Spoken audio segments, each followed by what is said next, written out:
right, Shalom. I want to start off by giving all praises to Yahweh Ba'Shem Yahweh Shai Ba'Shem Rachah Kodash. Double honors to the apostles and elders, the great millstone who rule well. And also honor and salutation to those of you who are of the hopeful elect and are out there teaching the word in sincerity and truth. All right, so I wanted to talk about this documentary I just got finished watching, Trial 4 on Netflix. It's a really good documentary, man. It's about this guy, Sean Ellis, who was back in 1993 here in Boston, falsely accused of the murder of one, I want to say is John Mulligan, I think his name was. I can't remember. I don't even know what I'm trying to remember.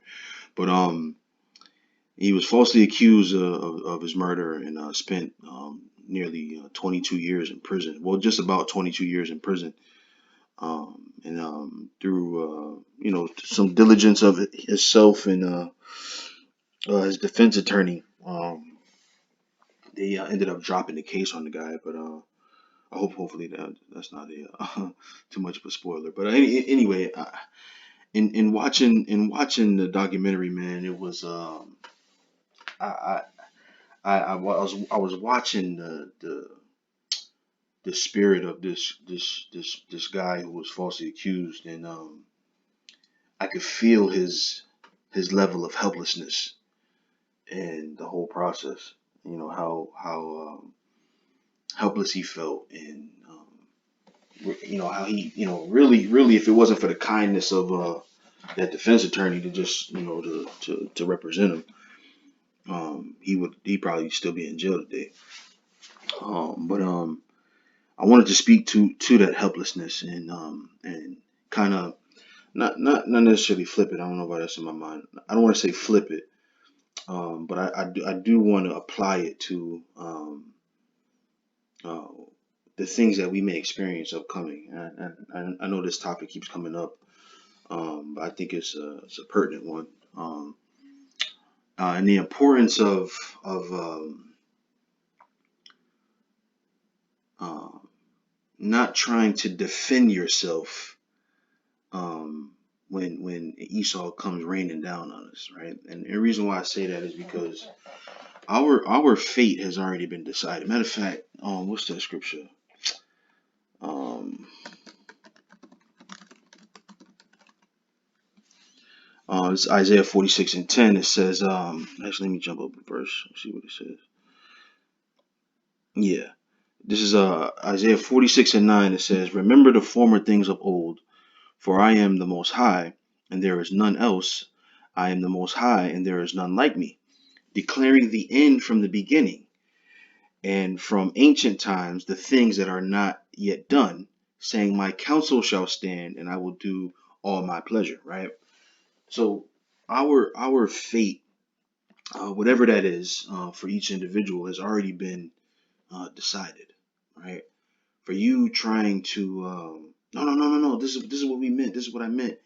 In the time where we get captured and persecuted, really doesn't make any sense for us. Um, um, there was a merciless pursuit of this young man, and I felt the disposal of so-called black people, right? Um, I felt like, oh, we'll just get a black guy and blame it on him, and that'll be the end of it, right? How easily it was for the Boston Police Department to dispose of this young man, and not just I'm saying Boston Police Department because that's what the documentary was about. But I looked at the face of these Edomites and their lack of mercy, their lack of compassion, their lack of humanity, um, still exists today. And if you think that you're going to convince them in righteousness of your innocence, um, you got another thing coming, right? Um, we don't it doesn't speak about in Acts per se what happened to Paul, right, when he ended up going to Rome, but it gives a feel and a sense that he of course died there, right? And I feel like he understood that, right? That was going to be his fate, and he knew that that was going to be his fate, right? And he accepted it, right? He accepted it. And likewise with the Lord Yahweh Shai, he accepted his fate, right? And I feel like um, it's trying to defend yourself is going to be to no avail. You can only defend yourself to a person who um, has a little bit of mercy on you, or has some type of humanity or compassion in them to because I'll say this, right. You had this guy Pontus, right, in the case of the Lord Yahweh Shai, who had all the power in the world to set the Lord free, right. But why didn't he get set free, right? Because of this. I'll go to this. Uh, Matthew 26 and 39. It says, I'll start at 38. Oh, I'll start at 39. It says, and he went a little further and fell on his face and prayed, saying, O my Father, if it be possible, let this cup pass from me. Nevertheless, not as I will, but as thou wilt. Right? These are the things that are determined by the Heavenly Father, just like I read in Isaiah 46 and 10. Like he declares the end from the beginning, and his counsel is going to stand. Our fate has already been decided and has already been determined. And I don't want to um, I don't want to allow myself to give Esau the pleasure of me begging him for mercy. And I don't know how that's going to be taken, right? That was just in my heart to say that. Like I don't want Esau to get the pleasure of look at this guy groveling. I don't want to give him that feeling. I want to take the stance, if it be in the will of Yahweh Bashem Yahweh Shai, do what you're gonna do. Now, I say this as a disclaimer, and I always want to make this clear. Like, do I want to be harmed? Do I want to get hurt? No, but the likelihood of it happening is very high, right? And I want to make sure that I go out on my shield for the Lord Yahweh Bashem Yahweh Shai, man. Um, so with all that being said, I hope that's understood. I want to read a couple of things and then I'll get out of here. It's going to be a relatively quick show, but I just was compelled to do this after watching that. So this is Matthew 10 and 16. It says, "Behold, I send you forth as sheep in the midst of wolves." You see that? If you are just I want to stop there for a second. If you are a sheep in the midst of wolves, right? Do you honestly expect to get mercy from those wolves? It's not a Disney movie, right? The wolves ain't gonna say, "Oh, leave him alone, Alpha Wolf. He's just a sheep. He got lost. He's in the wrong neighborhood." No, it's not a Disney movie, man. If there's a sheep in the midst of wolves, those wolves have every intent on eating you. They have every intent on eating you, and that is the goal of Esau, man. Matter of fact, let me go here really quick since I said that. This is Revelations 12, and I think it's the 12th verse. Yeah, it says, "Therefore rejoice, ye heavens, and ye that dwell in them. Woe to the inhabitants of the earth and of the sea, for the devil is come down unto you, having great wrath, because he knoweth that he hath but a short time." You see? So his intent is to eat you alive, man. That is his goal. That is what he has set out to do, right? Because your existence, right? Your whether you know you're Israelite or not, your existence means um, that he can't truly rule the earth, man. As long as the children of Israel are alive, right? And as long, like when you read in Jeremiah, where it says, matter of fact, let me go to that. Let me go to that. This Jeremiah, was it 31 and 35, or is it 35 and 31? Let me see. Yeah, this is Jeremiah 31 and 35. It says, "Thus saith the Lord, which giveth the sun for a light by day, and the ordinance of the moon and of the stars for a light by night, which divideth the sea when the waves thereof roar. The Lord of hosts is his name. If those ordinances depart from before me, saith the Lord, then the seed of Israel also shall cease from being a nation before me forever." Right? So those things, those ordinances are still in existence, which means the children of Israel are still in existence. And if the children of Israel are still in existence, then Esau can't truly rule the earth. It doesn't belong to him, because the owner of the earth, right, the rulers of the earth, the people who it was intended for the earth to be given to, right, are still alive, right? So his intent is to destroy you. He is a wolf and you are a sheep, and he will not give you any mercy. He will not have mercy on you. That is not his intent, and that is not what he's going to do. When you read in matter of fact, let me go to that really quick. I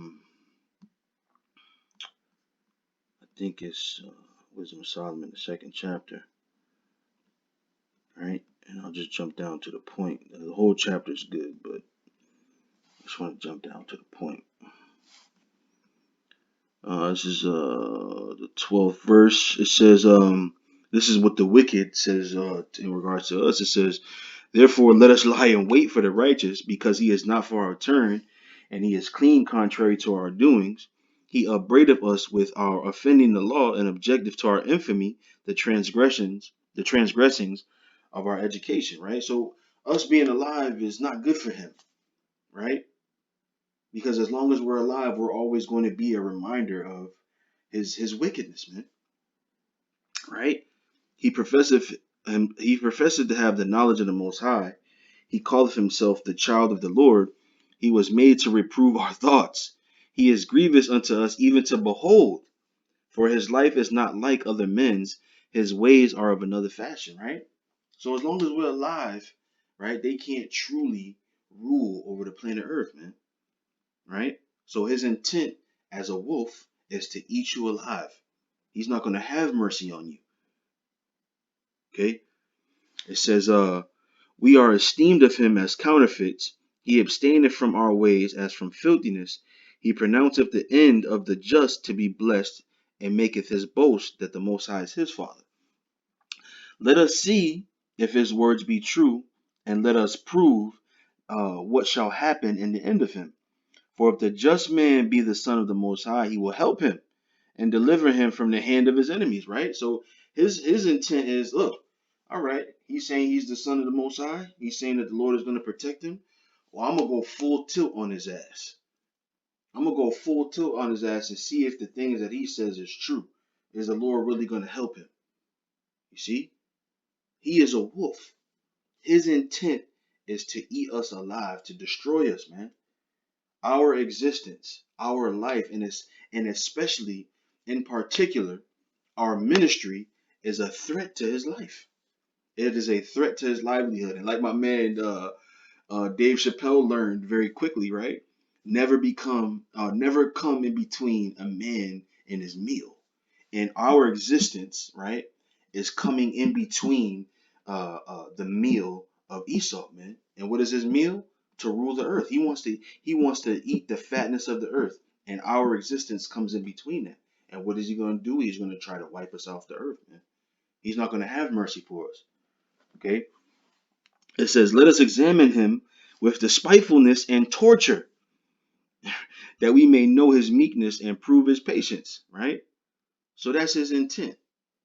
So as a wolf, you're not gonna get no mercy, right? From the, I'm sorry, as a sheep, you're not gonna get any mercy from a wolf. Okay? It says, "Behold, I send you forth as sheep in the midst of wolves. Be ye therefore wise as serpents and harmless as doves." Right? "But beware of men, for they will deliver you up to the councils, and they will scourge you in their synagogues." Right? "And ye shall be brought before governors and kings for my sake, for a testimony against them and the Gentiles, right? This is going to happen, and they are going to make it as difficult as possible. Don't expect mercy from them. Put all your chips, put all your thoughts, put all your heart on Yahweh Ba'Shem Yahweh Shai. He is going to take care of it. He's going to take care of it. That's where your justice is going to come from. You will never be able to get justice from the so-called white man, the Edomites. You will never get justice from him. It is not justice is not in his heart, right? I'm watching this documentary and I'm like, this stuff is obvious. It's not even like, I'm not a lawyer. I'm not a prosecutor. I'm not a district attorney. I'm not a judge. I don't know half of that shit that they were talking about. But it's obvious that that man was mistreated. It's obvious that there was some dirt going on. You mean to tell me that they can't see it, that they didn't see it? There's no way. They don't have justice in their minds and in their hearts. They don't have mercy. You can't expect to have it from them. They will not give it to you, right? It says, but when they deliver you up, take no thought how or what ye shall speak, for it shall be given you in that same hour what ye shall speak. In the same way it was given to Moses, man. In the same way it was given to Stephen. In the same way it was given to Paul when he spoke to Festus. In the same way it was given to the Lord Yahweh Shai. We have examples of this. Believe it. Believe that the Lord has the power to give you the words that he wants you to say. This is his program. If you believe that, you depend on it. It says, for it is not ye that speak, but the Spirit of your Father which speaketh in you. You see that? All right, let me go here. I can't remember why I pulled Acts 12 up. Let me look at it. Oh, okay. So this is Acts the 12th chapter. And the reason why I wanted to talk about this is because the Lord has the ability to set you free, man. This is his program. You worried about getting hemmed up by Esau, right? The Lord can free you, man, just like that. It's easy for the Lord, you know. So let me read this. Is Acts 12 and 1. It says, excuse me. Now about that time, Herod the king stretched forth his hands to vex certain of the church, and he killed James, the brother of John, with the sword. And because he saw it pleased the Jews, he proceeded further to take Peter also. Then were the days of unleavened bread. And when he had apprehended him, he put him in prison and delivered him to four quaternions of soldiers to keep him, intending after Easter to bring him forth to the people. I wanted to talk about some real quick right here. That they don't mean nothing, but I wanted to point it out. So I thought it was interesting. A quaternion is basically a group of four, of something, right? So four quaternions is basically four groups of four soldiers, which is 16 soldiers, right? But what I notice is it talks about four groups of four in the fourth verse, right? And four is to us, it speaks to mercy, right? And this chapter, when in regards to what happened to Peter, is speaks to the Lord's mercy on Peter, man, right? Um, and like I said, I don't mean nothing. That's just something I thought of when I was looking at it. Verse 5, it says, Peter therefore was kept in prison, but prayer was made without ceasing of the church unto the Most High for him. And when Herod would have brought him forth, the same night Peter was sleeping between two soldiers, bound with two chains, and the keepers before the door kept the prison. And behold, the angel of the Lord came upon him, and a light shined in the prison. And he smote Peter on the side and raised him up, saying, arise up quickly. And his chains fell off from his hands. And the angel said unto him, gird thyself, and bind on thy sandals. And so he did. And he saith unto them, cast thy garment about thee, and follow me.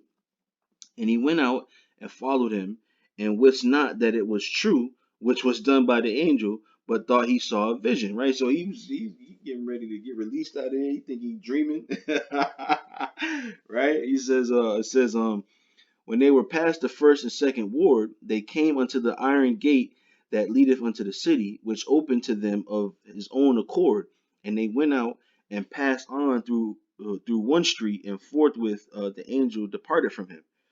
And when Peter was come to himself, he said, Now I know of a surety that the Lord hath sent his angel, and hath delivered me out of the hand of Herod, and from all the expectation of the people of the Jews, right? So that was the Lord showing mercy to him, man. Even though he was convicted in a way, right? He was bound and chained, right? The Lord set him free, man. The Lord has the capacity to do that, man, right? And when you think of it in those terms, it takes the worry and concern from your spirit, man. The Lord is going to handle it. This is why the scriptures tell you things like, for those who be troubled, rest with us. The Lord is your shield and buckler, right? Lean not unto thy own understanding. It says those types of things because the Lord is telling you, look, depend on me. Believe me. Believe in me, right? So I want to read this last scripture here. So this is when the Lord, got brought before the governor. So let me read this. This is Matthew 27:11. It says, And Yahushua stood before the governor, and the governor asked him, saying, Art thou the king of the Jews? And Yahushua said unto him, Thou sayest. And when he was accused of the chief priests and elders, he answered nothing. Right? Then said Pilate unto him, Hearest thou not how many things they witness against thee? You don't hear what they saying about you? You don't hear all this? You're not gonna defend yourself? Right? He says, and he answered him to never a word, insomuch that the governor marveled greatly. Now at the feast the governor was wont to release unto the people a prisoner whom they would, and they had then a notable prisoner called Barabbas, which goes in the rest of the story. But the point I wanted to make is the Lord didn't say much of anything. You see, he didn't say much of anything. He understood that was his fate, that his fate was already sealed, and that there was no words that he could say that would let them have mercy on him. Right? So that's it, man. Hopefully that was edifying. As always, I want to give all praises to Yahweh Bashim Yahushai Bashim Rachak Wadash. Double honors to the apostles and elders of Great Millstone. Honor and salutation to the hopeful elect. And with that, I say Shalom.